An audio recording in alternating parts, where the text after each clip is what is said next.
Vidas de Santos Podcast por FSM Radio. San Pío de Pietrelcina. Escrito por el Padre Ángel Peña. Reflexiones.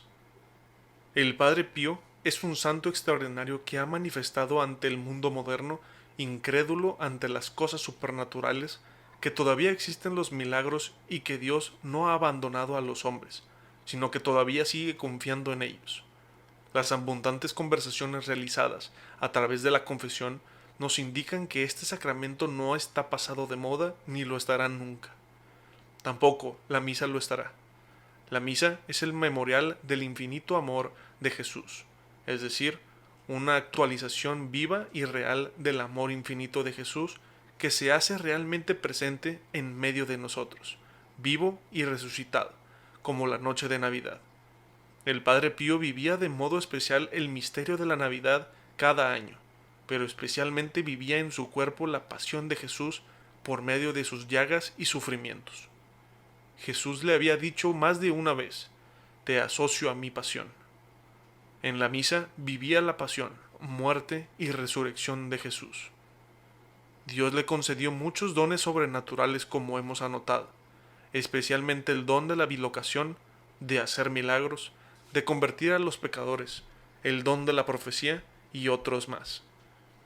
El padre Pierino Galeone asegura: el Padre Pío convertía pecadores, sanaba enfermos incurables, predecía el futuro, estaba a las cabeceras de los moribundos, como sucedió con mi madre, y lo mismo en muchos casos en hospitales, casas privadas o campos de concentración. Incluso guiaba el coche de choferes dormidos, como sucedió a un amigo mío, o libraba de graves accidentes a choferes distraídos o imprudentes. Pero, por encima de todo, él quería ser un pobre fraile que reza. Tuvo mucho que sufrir por calumnias e incomprensiones, pero todo lo ofrecía al Señor por la salvación de los pecadores. Su amor a la Virgen María era en él tan extraordinario, que la llamaba con los nombres más dulces: mamita, mamacita linda, madrecita, mamá mía. Su relación con su ángel custodio es una característica especial de su vida, pues lo tenía siempre presente, y le servía de mensajero y de ayuda para atender a las necesidades de sus hijos espirituales. También amaba mucho a la Iglesia, de la que siempre fue un hijo obediente y fiel. Por eso, respetaba mucho las autoridades eclesiásticas y a sus mismos superiores religiosos. A pesar de haber manejado ríos de dinero para hacer obras, nunca se le pegó en sus manos. Recibía las cartas con dinero e inmediatamente lo daba a quien correspondía. Si era dinero para las misas, lo daba al superior. Si era para sus obras, se lo daba al administrador. Y en cuanto a su pureza, fue extremadamente delicado. A sus hijos espirituales siempre les inculcaba el amor a la pureza y a la castidad. El Padre Pío fue un santo que, sin salir de su convento físicamente, hacía el bien por el mundo entero, a veces en bilocación, pero también a través de su oración y sufrimientos. Sus obras seguirán hablando a los hombres de todos los tiempos del poder de Dios, que enaltece a los humildes, y de que vale la pena ser santo y dar la vida por Dios y por los demás. En una carta a su dirigida Rafaelina Serace, le decía sobre la santidad: santidad quiere decir ser superiores a nosotros mismos. Significa victoria perfecta sobre todas nuestras pasiones. Significa desprecio real y constante de nosotros mismos y de las cosas del mundo hasta el punto de preferir la pobreza a la riqueza, la humillación a la gloria, el dolor al placer. La santidad es amar al prójimo como a nosotros mismos, por amor a Dios. La santidad es amar, incluso a quienes nos maldicen, nos odia y nos persiguen. La santidad es vivir humildes, desinteresados, prudentes, justos, pacientes, caritativos, castos, mansos, laboriosos y cumplidores de los propios deberes, no por otro fin, sino por agradar a Dios y recibir de Él solo la merecida recompensa. En resumen, la santidad tiene en sí el poder de transformar al hombre en Dios. Dios quiere que también nosotros seamos santos y nos eligió desde toda la eternidad para ser santos e inmaculados ante Él por amor.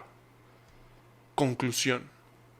Después de haber visto a grandes rasgos la vida de este gran santo místico y destigmatizado del siglo XX, podemos concluir que ha sido uno de los grandes regalos que Dios da de vez en cuando a la humanidad para acercarse a Él y descubrir el mundo sobrenatural. Nosotros vivimos tan inmersos en este mundo material que nos olvidamos fácilmente de que existe ese otro mundo del espíritu y, a veces, dudamos de las verdades de nuestra fe y queremos interpretar el Evangelio con nuestras ideas modernistas.